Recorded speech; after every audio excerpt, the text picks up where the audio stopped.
Yappers, welcome back to Binge Yap Repeat. I am joined today by not Ruchi once again, but I am here with Jing. Yay! Not the other Jing, the original Jing. OG Jing. OG Jing. Yes. It is a bit confusing that I have two best friends named Jing, but that's fine. Jing, welcome. I'm really excited to discuss The Beast in Me today. Yay. This was a show that we tried to get Ruchi to watch, and she just could not watch in time. Oh, she's busy? She's super busy, yeah. She's on she's on a trip for like most of December. So I think she'll be here for next week's episode and the week after. But not here last week, this week, or the end of December. All right. Well, let's get started. The Beast in Me is an American psychological crime thriller television miniseries on Netflix, starring Claire Danes and Matthew Rhys. I don't know. Rice? Riss? I think it's British or Welsh. Oh, Possibly, yeah. interesting. You know, I recognized him, but I can't remember what I recognized him from. He was one of the main actors in The Americans, like that spy show that was super popular. He was also in Felicity. Which one was Felicity? Felicity came out in like the 90s when we were kids. Oh. I think she lived in Seattle. Oh. But he is real life married to Carrie Russell. Oh. Mm-hmm. Yeah, they met on The Americans and then they got married. Oh wow. Yeah. How cute. Love it. All right, so this series follows an author played by Claire Danes who begins writing a book about her new next-door neighbor, Matthew Rhys, a real estate executive who allegedly killed his wife. The series premiered on November 13th, 2025, and got pretty good reviews. I hadn't heard anything about the show. It just popped up on my Netflix, and I love Claire Danes. I think she's an amazing actress. And I was like, ooh, psychological thriller. And then I watched the whole thing in one night. Oh my God. It was like a true binge for me. And I rarely truly binge things anymore. Like, this is just so good. Wow, because it was what, like 8 hours of content? 6 something? 6 something? Yeah, it was like 8 episodes. Okay. Yeah. Okay. Wow. It was a Monday, too. Stayed up late. Okay, well, I guess we have a general impression, but what were your overall thoughts? I thought the writing was very good, and I thought the 3 actors of Claire Danes, Matthew Rhys, and Brittany Snow all did a really great job in their roles. Like, it felt like they were meant to be playing these roles. And then I also love the dog, Steve. Steve is this like little white dog that's just so cute and fluffy. You can just pick him up with one arm. And I was like, Steve, #1 dog. Oh, yeah. I feel like you've been wanting a tiny little white dog for a while. Steve is like top dream dog for me. Oh, Steve. I know, he was so cute. Also, I love when dogs have human names. I think it's so funny. I also thought the actual character that Matthew Rhys played, Nile Jarvis, he was very like charming, but also, I'm sure as we'll discuss, like crazy. Matthew just did such a great job playing him. Like, it was just so enthralling to watch this like rich white guy actually turn out to be crazy. Seriously. He was literally like captivating. Yeah. And if I was in Aggie's shoes, I think I would have gone through the exact same thing of like, hating him at first, and then just like getting sucked into his world and like wanting to be around him. For sure. Yeah. He's so charismatic within that show. Yeah. And it's almost like looking at like a king cobra or like a deadly snake. Like, there's just something mesmerizing about being around him. Yeah. And you're like, but he's dangerous. Yeah. I'm scared. It's like, I want to know more, but I can't get too close. Yes. Yeah. Okay. I totally agree. I thought all the acting in general was so phenomenal. And the story was really interesting. And yeah, the whole time I really didn't know if he had killed his wife or not. until they showed what Mm. happened. I Mhm. really couldn't tell. Yeah, they kept it really close for a really long time, and Yeah. that was really good. My first question for you is, what do you think the title of the show means? And why do you think Nile changed her book title from The Beast and Me to The Beast in Me? Ooh, I think it goes back to one of their first conversations when they were at the restaurant, and he Mhm. was like, "Oh, I see that bloodlust in you." So you're writing this book as if Oh. we're like, you're not a beast, but actually you are a beast. Interesting. Oh, I didn't think about that. Okay. So when he changed the title to The Beast in Me, you think he was saying that she needs to acknowledge the beast in herself? Yes. Yes. Interesting. Okay. Because he was like, oh, what's that guy that okay, well, the Abbott? No. no, the drunk driver. Oh, Teddy Fennig. Yes, Teddy Fennick, yeah. When he heard her talking about Teddy Fennick, he was like, "This lady wants that guy to suffer Mhm. truly in her heart." Mhm. So much that it ruined her own marriage Yeah. because she couldn't let it go. Yeah. Yeah, definitely. Oh, interesting. I like that. I like that. I was thinking it was like we all, yeah, maybe not about the suffering or like wanting Teddy Fennig to suffer, but like having done something horrific and just like acknowledging that you've done something horrific. Like, I don't know, I feel like part of him knew that she was not blameless in her son's death. Mhm. Like, he could tell that she felt that way. Mhm. And that was kind of the beast that he wanted to pull out or something. Yeah. Mm. I think this is one of the reasons why I like the show so much was because I feel like that's such like a difficult or hard idea for people to acknowledge their own fault in Mm, situations. And she was telling like she couldn't acknowledge it so much that she was telling herself like this guy, he's absolutely to blame because of I can't face my own acknowledgement in this, like, I'm just gonna keep harping, I'm gonna be, like, hyper obsessed with this guy. Like, he filed a restraining order against her, yeah. and Yeah. then when he went to, like, her son's grave to, like, mourn remorse, she was like, "You can't be Mm, here." Yeah.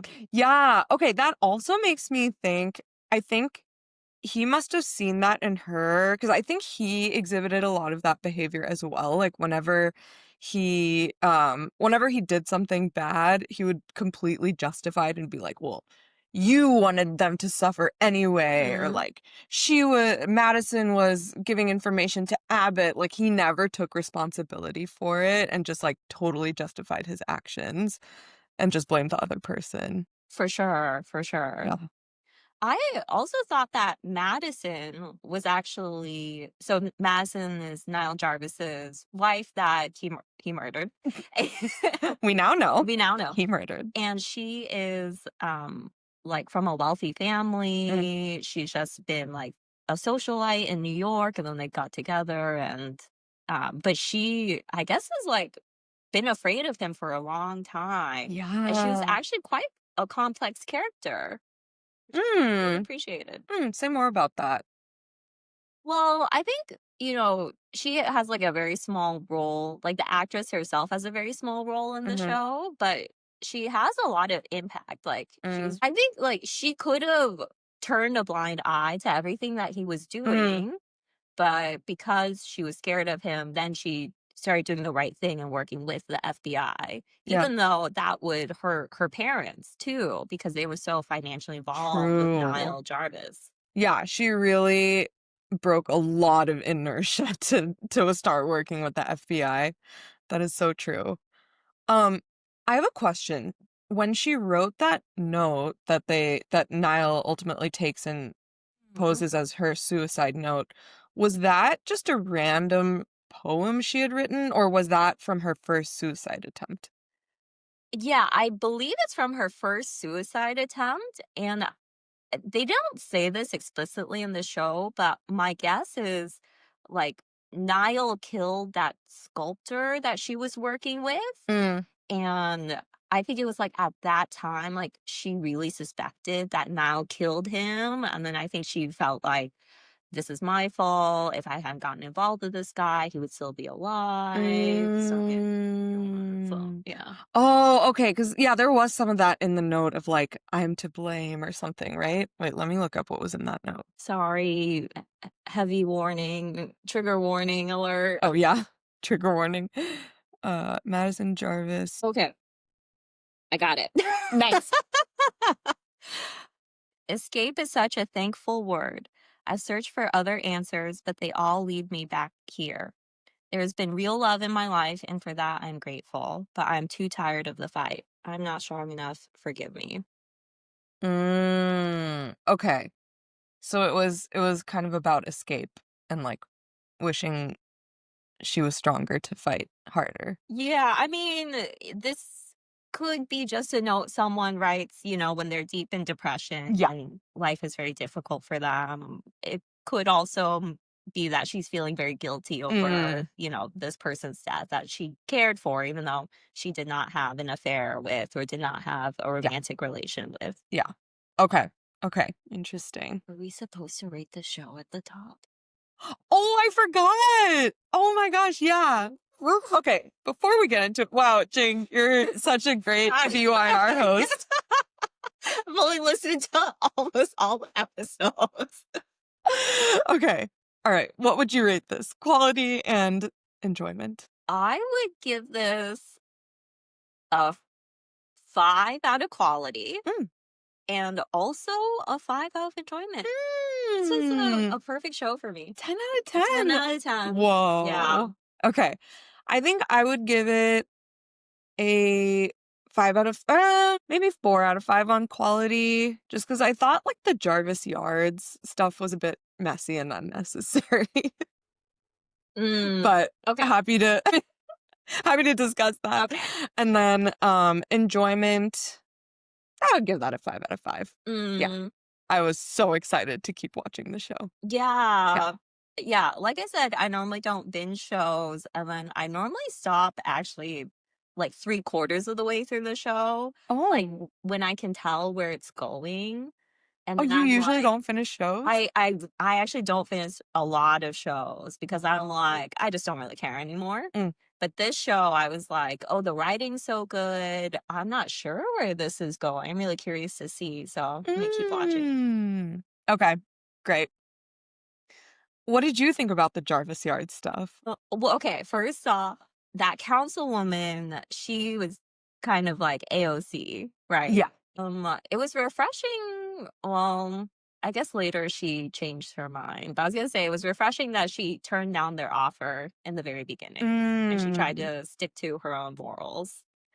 I guess what's your philosophy? Well, this is kind of getting into politics, but what's like your philosophy on politicians finding a common ground or like finding compromise versus like sticking to their guns and like forcing, because there are many ways to move the needle.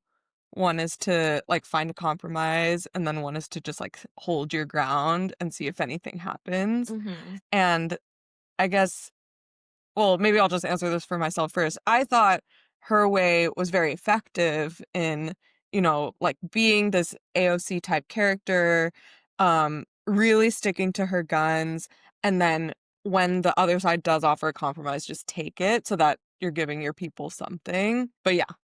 Oh, so you thought she should have taken the offer the first time? No, well, not Oh. not the first time, but like you know how during the press conference at the very end, Mhm. people were protesting against her because she like gave in, Yeah. even though she got the Jarvises to give something that she really wanted for her people and like that would help them. Yeah. What are your thoughts? This is why I could not go into Yeah. politics because it's so messy. Yeah, and I would feel so bad, like, having people protest me Mm, when I, am trying to do net good, right. but Yeah. it's It's like, difficult. is net good the important thing or is only good the important thing? Yeah. Yeah. Yeah. It's tough. Mm. I actually kind of enjoyed it because it reminded me of the show called Billions. Oh, where yeah. it's all about kind of like the New York AG as a power What's broker, AG? um, attorney general. Oh, yeah. Oh, that's right. Okay. Yes. And then he's, fighting all these hedge fund managers. What's his name in real life? I forget. Paul Giamatti. Paul Giamatti, Yeah. yeah. But I always just kind of enjoy like the machinations of the New York wealthy trying to do stuff. Mhm. And so I was very interested to see something like that in this show. Totally. Yeah. I love Billions also. And actually, I'm watching a show called Homeland right now, which Which also has has Claire Danes. Claire Danes Yeah. and Damian Lewis from Billions. Yes. Yeah. I tried watching it, but I couldn't get into it. Okay. Yeah, Yeah. it was kind of hard it's hard to watch. It's very Fair. Yeah. tough subject matter. Very tough subject matter and a very like 2010s subject matter. Yes, for sure. Damian Lewis, also such a great actor. Yeah. Yes. One of the things, okay, to just do a little aside, that I was interested when I was watching the show that I didn't realize is that I guess being like an art gallerist is how you social climb in New York. Oh, yeah, because both Madison and Nina were doing that, right? Like Yes. that was their I guess I didn't interpret that as a like a front for social climbing. Yeah, well, so I think Madison, she's already at the top. That's why she's the art gallerist. But Nina, who doesn't come from an ultra wealthy family, who grew up in New Jersey, Mm. is like trying to social climb and I guess does that through art galleries, which is Mm. interesting. Yeah, yappers. If you know how the New York socialites operate, let us Yeah. know if that's accurate. As one more side, I thought it was interesting when Madison was like, "You have no eye for talent." Like when Nina was trying to leave, and I Yeah. was like, "Does that matter? You're all just rich." How do you know you have an eye for talent? Yeah. Oh, why do you think Nile married Nina? Yeah, that part I thought maybe they would give us more scenes for to kind of because it was like, okay, we see Madison's death, and then we see Niall and Nina together, like already well into their relationship. Mm-hmm. But we don't kind of really see like The how. start. Yeah. My guess is that Niall took an interest in Nina when she told on Madison. And he was like, "Oh, she's loyal to me."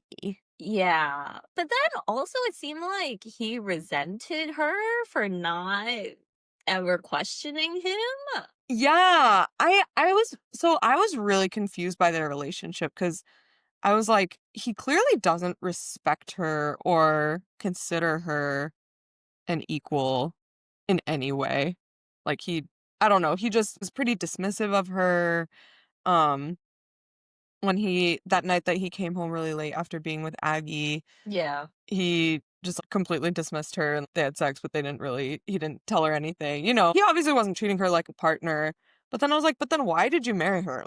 No one was forcing you to get married. It's actually Yeah, like you're probably fighting public perception by getting married so soon. for sure. Yeah. I feel like, maybe he wanted some kind of companionship. And also, I wouldn't say he totally didn't respect her opinion. Like, she's part of when she went on that walk with Aggie after that, then he agreed to do the book with Aggie. Oh, he didn't agree until then? Right. He was kind of like, I'll think about it. And then Mm. she went on that walk with Aggie, and Aggie was like, "Is this a job interview?" And then Mm. after that walk, Niall was like, "Okay, I'll do the book." Okay, that's a good point. Okay, that's fair. Because I was just thinking about how, Nina tried to work with Shelley for Shelley's art, and then Niall Yes, was like, "That was a stupid idea. She shouldn't have done that." And I was like, definitely. "Oh, Yeah, poor Nina." definitely his priorities are high above Oh, yeah. Nina's. Yeah, yeah, for sure. Yeah. Okay. Let me see what else. Okay, yeah, talking a little bit more about Nina and Aggie. So I thought it was really interesting how when Aggie goes to the gallery and says that she's called the police on herself. As Mhm. she's leaving, she says this one line that's, "I told myself the story I needed to hear so I could survive, just like you're doing now." Mhm. So she kind of acknowledged that, you know, I lied to myself intentionally about my own involvement, in my son's death. And so, yeah, I just kinda wanted to talk about the parallels between Aggie and Nina and how they both lied to themselves in order to get what they wanted in life, which Mm.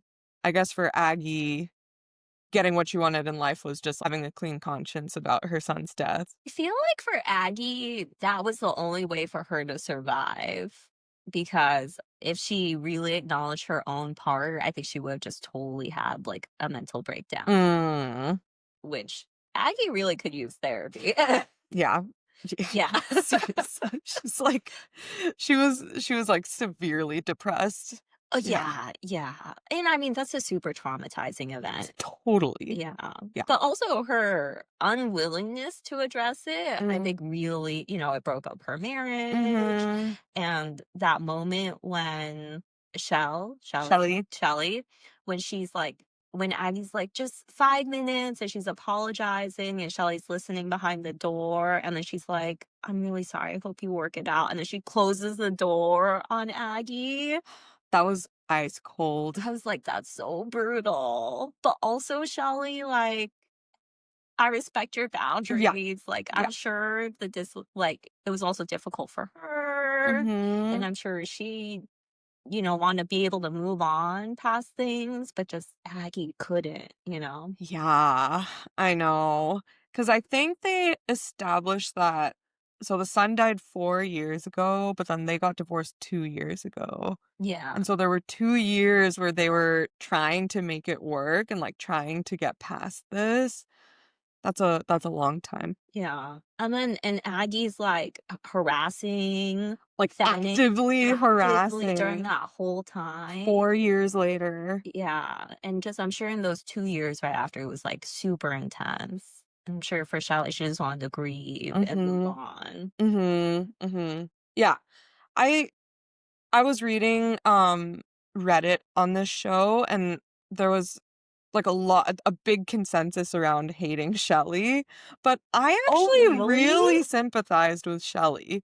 Oh, Yeah. because she turned her back on Aggie at the end, or I think turn her back on Aggie, yeah, didn't hear her out when Aggie called her, after she was framed for Fenning's death, shut the door on her when Aggie came to her, there were just so many times when Shelley could have been nicer to her. uh, okay, but when Aggie called her, she was with the police Yeah, already. Like, yeah, what are you gonna do? Like, the police probably went to Shelley very yeah, quickly, like, when Fennec yeah, or, like, when they found Fennec in Aggie's house. yeah. No, I totally agree. I thought Shelley was yeah, I had a lot of sympathy for Shelley because I think if I was in her position where my spouse could not get past this for 4 years, like, I guess the first 2 years, and just couldn't move on, was angry all the time, was, like, low-key violent, like, threw the brick through Fennec's window, Yeah, just stuff yeah. like that. I think I would have done the same thing as her, and I would have had a really troubled relationship with them going forward as well. For sure. Yeah. I could see maybe where Reddit's coming in, because I think a lot of their relationship story, it kind of played out that Aggie didn't really respect Shelley's work as an artist, and Mhm. that Aggie's career took a lot more precedence, and that maybe Shelley was rightfully so, like, upset about that, and that's her motivating Mm. factor in all of these. But I think it really is just like those years where they tried, and it was just probably so painful for her. Painful. And yeah, and to some extent, Aggie not moving on is just like keeping Shelley in this grief hole where she's Yeah. like, I'm ready to move past it, but like you're still there, which is not allowing me to move past it. And now I'm also feeling guilty that I'm not still there with you. Like it's so hard to grieve on different timelines. Yeah, and I'm sure she did her best. I'm sure she tried really hard to help Aggie. At a certain point, like, you can only do so much, and you just have to, like, separate yourself from the Yeah. situation.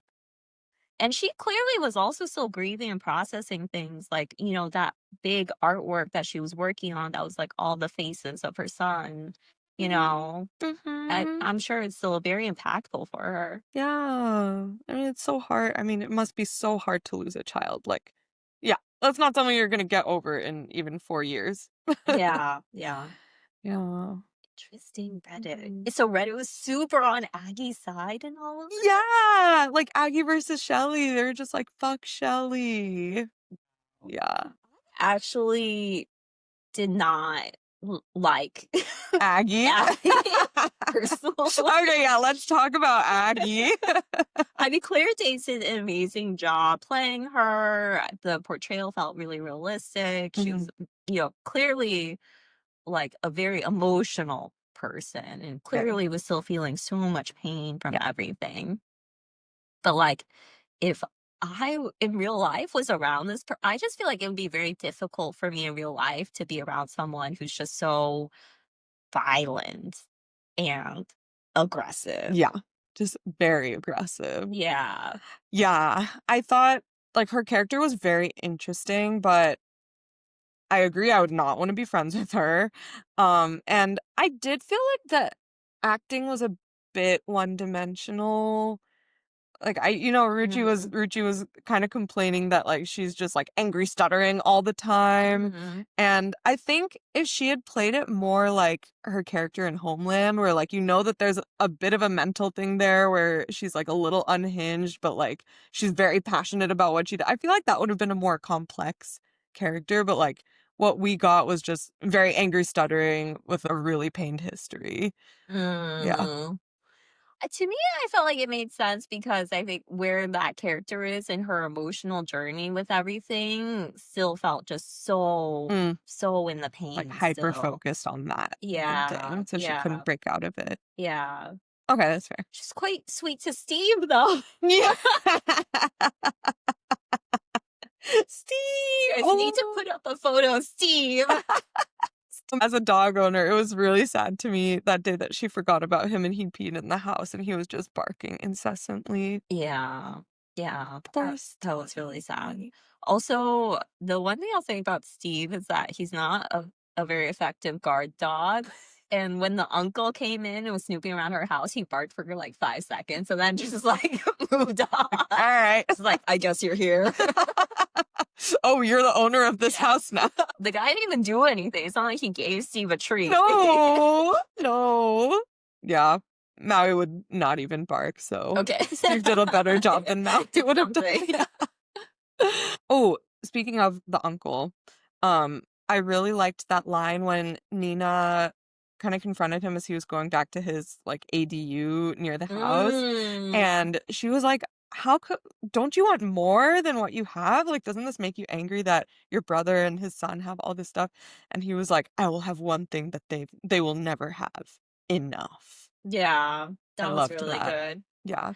So the one question I had, like after I finished watching this show, was like, what was the initial decision that happened after the uncle and Marty, the dad, like just Marvin. Marvin, thank you, discovered that Nile had killed Madison, and the brother was like, "If I have a vote in this, I would say protect your legacy." Mm.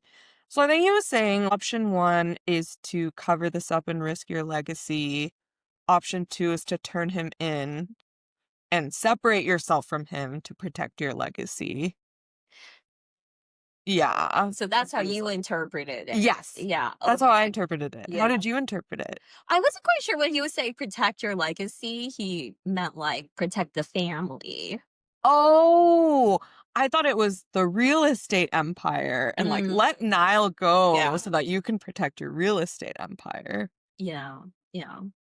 I wonder if there was anything in that because Niall's older brother had died from an overdose. Mm. And so maybe Marvin was like, this is my son. I can't let Mm. him, this is a one time mistake. I can't let him, go to jail over this. Yeah. Oh, I wonder if the brother I'm forgetting the brother's name. Um, Oh, the uncle? oh, sorry, uncle. Yeah, I'm forgetting his name, but I wonder if he said it and meant what I interpreted it as, which is protect your legacy, aka your empire. Mm, And Marvin heard that and was like, I must protect my only living son. mm, Hmm. yeah, maybe. I surprisingly, they painted Marvin in kind of a good light. Like, even though I'm sure he's like a horrible person and done a bunch of shady stuff in Yeah. New York real estate apartment, but I did find it very humanizing that like the news of his son killing someone made him have a stroke. And then when it happened Yeah. again, he had like another Another stroke. stroke? I was like, I guess if I was in Marvin's shoes, I too would probably have a stroke. Yeah, but you would not expect that from a character like Marvin. Exactly. Yeah. Yeah, yeah. You think he's just super cold blooded. Yeah. It's like, oh, he killed someone. I But know. yeah, I was also surprised by how upset he was when he saw Madison's dead body right, because he slapped him. right. Yeah, I thought he was just gonna be like, "What have you done, you dumbass?" Yeah, But he was yeah. like, "What have you done?" Like, we don't even know if Marvin really liked Madison that much. That was never Right. covered in the show. So, assuming he just had neutral feelings, he was still quite upset that son had murdered someone. Yeah. Yeah. I really like that actor too, who played Oh, Marvin. yeah, yeah. Have you watched Breaking Bad? A He's in little Breaking bit, Bad, yeah, right? yeah. I recognize him Yeah. from Breaking Bad. And then the actress that played Shelley, she was Lucy in Parks and yes, Rec. yes. It took me a while. I was like, how do I know Yeah, her? And then she was like, oh, yeah, she was Lucy. that's right. Oh. Happy to see her in more roles. Mhm. Yeah, me too. I like her. I think I don't know if she's actually queer, but I think I've seen her play another queer character before. Um, Yeah, I feel like I have but I too. don't remember what it was. It was a show kind of like this one, I think. Natalie Morales. Oh, she was in Grey's Anatomy from 2024 to 2025. I see. Okay, Late quite Grey's. recent. Yeah. The Middleman, The Trophy Wife, The Grinder. She was in White Collar. Oh, she was in Dead to Me. Oh, the Christina Applegate show? Yeah. Oh. Who was she? I think she was like a restaurant owner or was she, Linda Cardellini's sister or something? I only watched the first season, then I don't really remember. Okay, okay, Yeah. okay. Anyway, I think that's what I remember her from.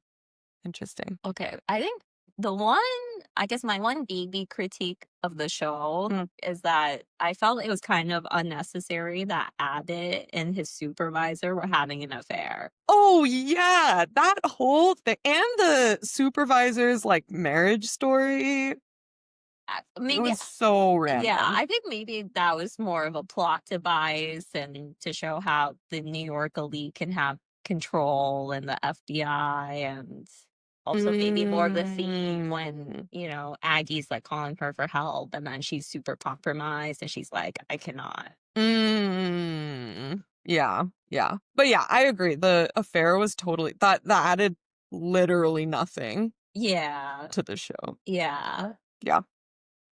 So, Natalie Morales is queer. Oh, Yeah. okay, cool. Wow, we love. Love. Representation.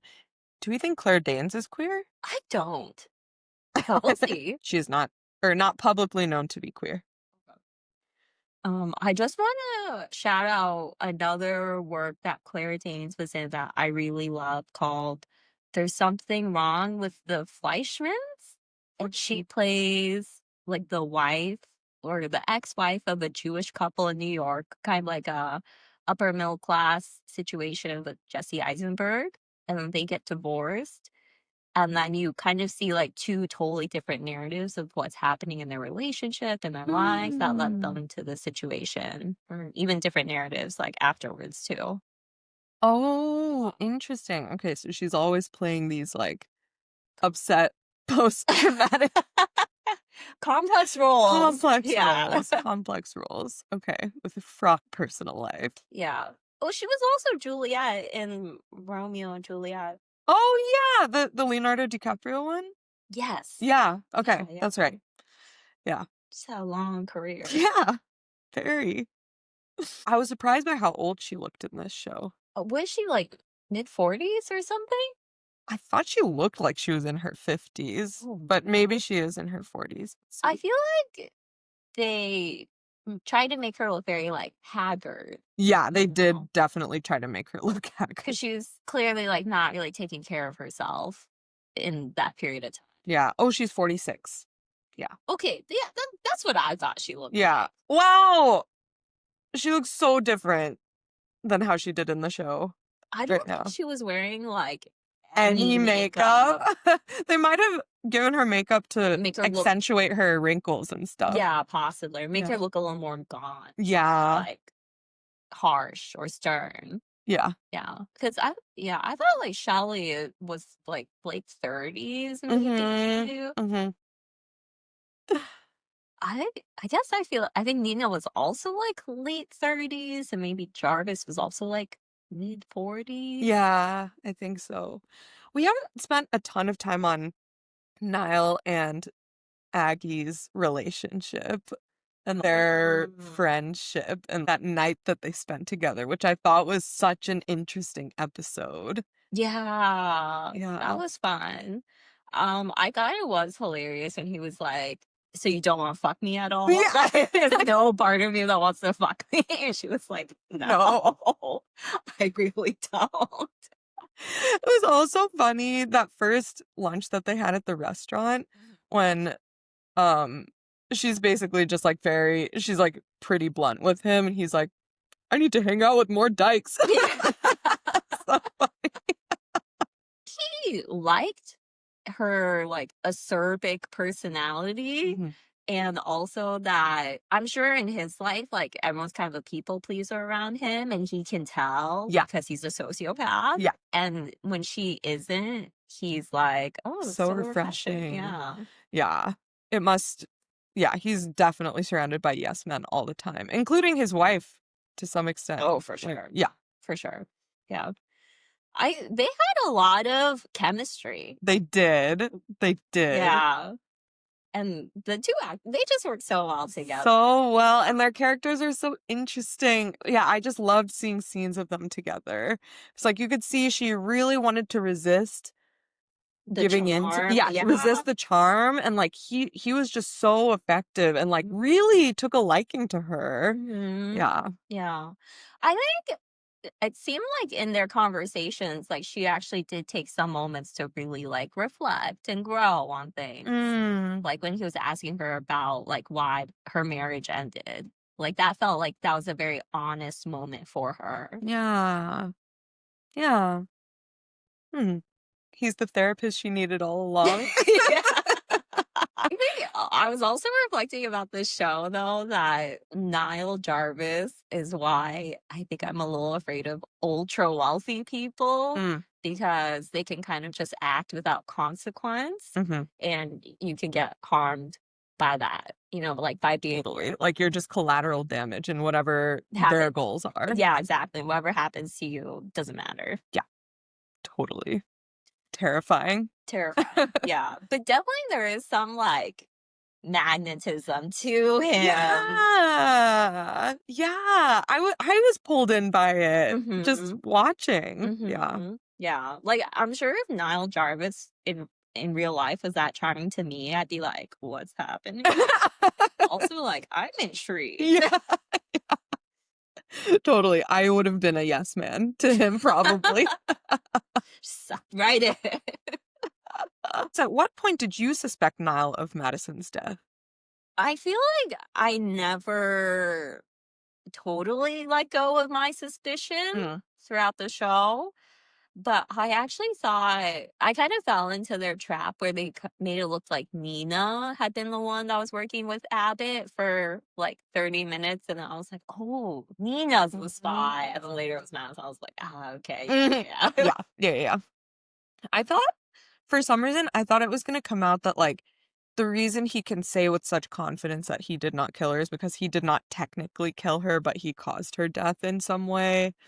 Or something like he got someone to off her or something. But no, he just straight up killed her in cold blood. Yeah. Yeah. But yeah, it was quite a violent murder too. Like very gory and brutal. Very brutal. Yeah. They really showed that. They really showed the beast Yeah. in him in that moment. Mm-hmm. Yeah. The moment when you see that he's like edited her 4 chapters, I was like, "Ah!"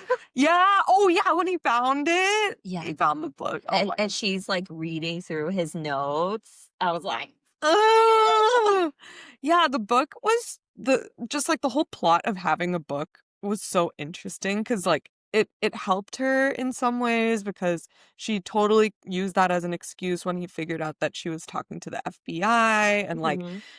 yeah, but then at the same time it's like what's your goal? Like why would Nile agree to this book if he has no say over what she says in it, you know? Mm. I think he just believed that he could charm her into writing like Something positive about him. or just more humanizing. Yeah, or Mm. just changing the narrative a little bit. Okay. Yeah. He was like, "Oh, she likes me, so she won't paint me out to be a monster." Right. And I feel like a lot of these biographies that come out, they say some bad stuff, but have so much more context Yeah. about people's actions that at the end of the day, you're like, I Hmm. get this Yeah. guy. Yeah. Mm. Interesting. I love that moment when she's in their house, Niles' mansion, and then she starts pitching him the book. And then he's kind of like, what's happening? Yeah, he was like, "Wait, so you're in? Yeah. What?" Oh, you're into this idea now? It's like the tables have turned.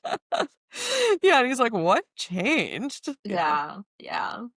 And that moment and that scene when he's, like, eating the chicken Oh, with his yeah. bare hands, I was like, "Ugh."